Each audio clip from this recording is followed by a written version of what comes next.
বিসমিল্লাহির রহমানির রহিম। আসসালামু আলাইকুম। পিএন ডেলি ব্লগে সবাইকে অনেক অনেক শুভেচ্ছা। আবার চলে আসলাম শুভ সকাল তোমাদের মাঝে নিউ আরেকটি ডেলি ব্লগ নিয়ে। আর সকালবেলা এই যে দেখো গোলা রুটি বা চাপটি যেটাই বলো না কেন, আমরা আর কি চাপটি বলি, আটা দিয়ে একটু পেঁয়াজ কাঁচামরিচ ধনে পাতা, আর কি ধনে পাতাটা দিই নাই, আসে গাছে কিন্তু অলসতায় আর কি আনি না, মনে থাকে না অনেক সময়। আর এই যে দেখো চাপটি বা গোলা রুটি যেটাই বলো বানিয়ে নিলাম একটু পেঁয়াজ কাঁচামরিচ একটু রসুন কুচি দিয়ে। আর সকালের নাস্তাটা এটাই খাবো, আর দুপুরে রান্না তোমাদের সঙ্গে শেয়ার করব। আশা করি ভিডিওটা ভালো লাগবে, ভালো লাগলে প্লিজ একটা লাইক দিয়ে ভিডিওটা দেখা শুরু করো। আর কেন লাইকের কথাটা আগে বললাম, তোমাদের একটু মনে করে দিলাম। আমার অনেক আপুরা ভাইয়ারা ভুলে যায়, কেননা কালকে পরশু দিনে যে ভিডিওটা আমি ছেড়েছি সেই ভিডিওটার মধ্যে কিন্তু দেখা গেছে 150 যদি কমেন্ট আসে 50টা লাইক হয়েছে। তার জন্য একটু মনে করে দিলাম, লাইকের সংখ্যাটা অনেক কম। তোমাদের একটা লাইকে কিন্তু আমার অনেক অনেক উপকার হয়। আর যারা তো দাওই, যারা ভুলে যাও তাদের উদ্দেশ্যে আমি বলে দিলাম কথাটা। আর এই যে ডিম পোচ আর গরুর মাংস রান্না ছিল, সেটা দিয়ে সকালের নাস্তাটা সেরে নিলাম, সবাই খেয়ে নিছি। এখন আমরা মা ছেলে বসে খেয়ে নিতেছি, শাশুড়ি আম্মাকে ওই রুমে দিয়ে দিছি। তারপরে বড় ছেলে কোচিংয়ে গেছে, কোচিং থেকে এসে তারপরে খাবে। আর আমি তো একদিন পর একদিন ভিডিও দিব, নেটের সমস্যাটা কিন্তু পুরোপুরি এখনও ঠিক হয় নাই, তাই ভাবলাম যে নেটের সমস্যাটা ঠিক হতে হতে একদিন পর একদিনই ভিডিও দিই, তারপরে সবার ভিডিওগুলো আবার ঠিক মতো দেখতে হয়, দেখারও সময় পাই না, তাই একদিন পর একদিন ভিডিও দিলে আমার জন্য খুব ভালো হবে। আশা করি তোমরা ফুল ভিডিওটা দেখে নেবে স্কিপ না করে। তারপর তো চলে আসলো এই যে দেখো জেসমিন আপা আমাদের নাস্তা খেতে খেতে সে থালা বাসন ধুয়ে নিচ্ছে অলরেডি, ঘরটা ঝাড়ু হয়ে গেছে। তারপর ঘর ঝাড়ুর পরে উঠানটা ঝাড়ু দিয়ে নিতেছে, ঘর ঝাড়ু পরে না হয় ময়লা বের হয়, উঠানটা আবার নোংরা হয়ে যায়, তাই উঠানটা ঝাড়ু দিয়ে নিল।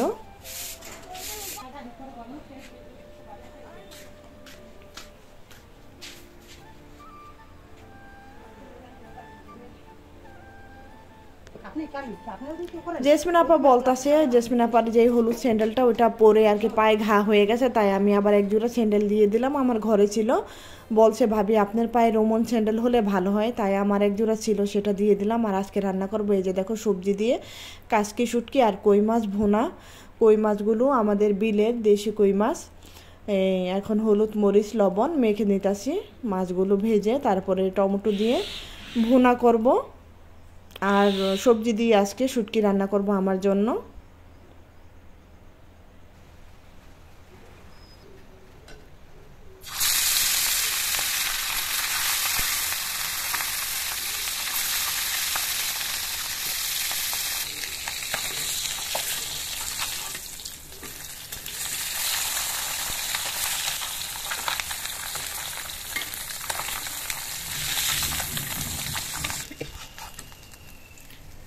কিছু কই মাছ এই যে তুলে রাখলাম, 5টা কই মাছ নাফিস জুলফি আমার শাশুড়ি আম্মার জন্য ভেজে রাখলাম, তারা আবার ভুনা খেতে চাবে না। আর কিছু এই যে ভুনে নিলাম শাশুড়ি আম্মা আর নাফিজের বাবার জন্য। আমি কই মাছগুলো খাবো না, আমি শুটকি খাবো আজকে, আমার শুটকি হলে আর কিছুই লাগবে না।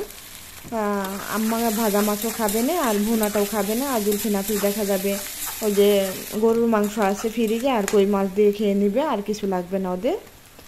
আর পেঁয়াজটা আমি ভেজে নিলাম, মাছগুলো ভেজে এই যে হলুদ মরিচ আদা রসুন বাটা, আদা রসুন জিরা একসঙ্গে বাটা, পরিমাণ মতো লবণ দিয়ে মশলাটা ভালো মতো কষিয়ে নিতেছি। একটু দিয়ে দিলাম পানি মশলা কষানোর জন্য, আর দিয়ে দিলাম ফ্রিজিং টমেটো। আর এই টমেটোগুলো আমি ফ্রিজিং করে রেখেছি, অনেকটা উপকার হয়েছে। সামনের বছর আল্লাহর রহমতে আরও বেশি ফ্রিজিং করে রাখবো, দেখলাম ভালোই লাগে। আমি প্রথমবার এই ফ্রিজিং করে রেখেছি, ভাবছিলাম কেমন না কেমন লাগবে, এখন আমি ডালে দিই মাছে দিই, টেস্টটা একটু কমেছে, তারপরেও ভালোই লাগে।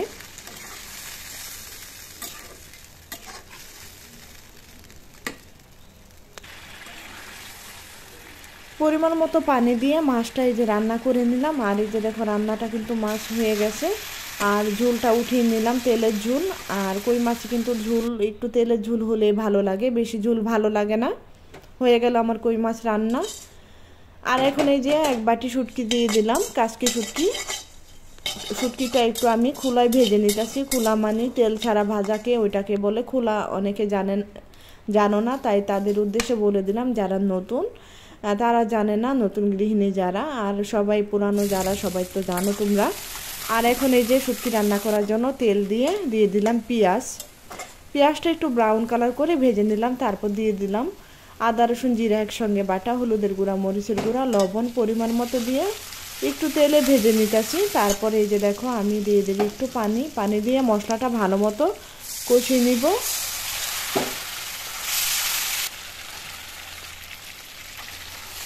দিয়ে দিলাম একটু আলু কুচি, আর এখানে আছে পটল কুচি, আর দিয়ে দিচ্ছি হলো বেগুন, আলু পটল বেগুন দিয়ে এমনভাবে কাসকি মাছ রান্না করলে খুবই ভালো লাগে। লোটটা শুটকিও ভালো লাগে, কাসকি শুটকি লোটটা শুটকিও ভালো লাগে আমার কাছে, এমনভাবে আমি রান্না করি। তারপরে এই যে দেখো কাসকি শুটকিটা ভালো মতো ধুয়ে তারপরে এই যে দিয়ে দিলাম। কাসকি শুটকিটা একটু ভালো মতো ধুতে হয়, না হয় কিন্তু একটু বালু বালু থাকে। তারপরে এই যে সবজিটা কষিয়ে শুটকিটা তারপরে কষিয়ে নিলাম। আমি কিন্তু অন্য শুটকি দেখা যায় আগে শুটকিটা কষাই তারপরে সবজি দেই, আর কাসকি শুটকিটা ছোটো তো তাই একটু পরে কষালাম। আর দিয়ে দিলাম পরিমাণ মতো পানি।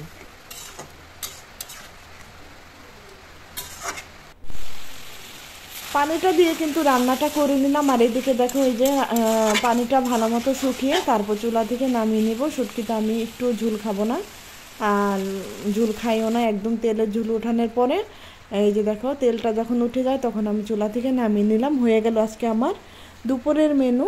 এই যে শুটকি আর হলো কই মাছ ভুনা। আর এইদিকে দেখো বড় আপু আবার বড় বড় একটা মলা মাছ রান্না করে পাঠিয়েছে। ওই মাছ একটু পুঁই শাক দিয়েছে, সেটা খাবারের সময় দেখাবো না তোমাদের কী কী দিয়েছে।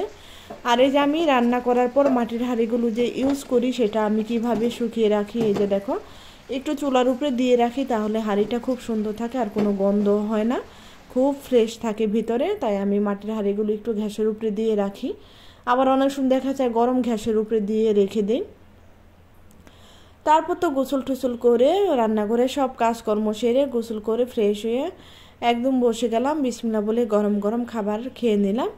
এই যে দেখো শুটকি আর এই যে বড় আপু যে মাছ পাঠিয়েছে সেটা দিয়ে আমি খেয়ে নিলাম।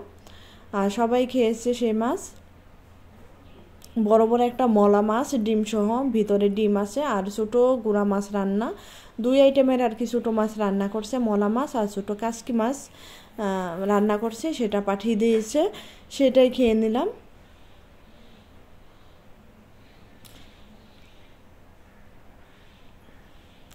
তোমাদের কাছে ভিডিওটা কেমন লাগছে তোমরা কমেন্ট করে জানিও।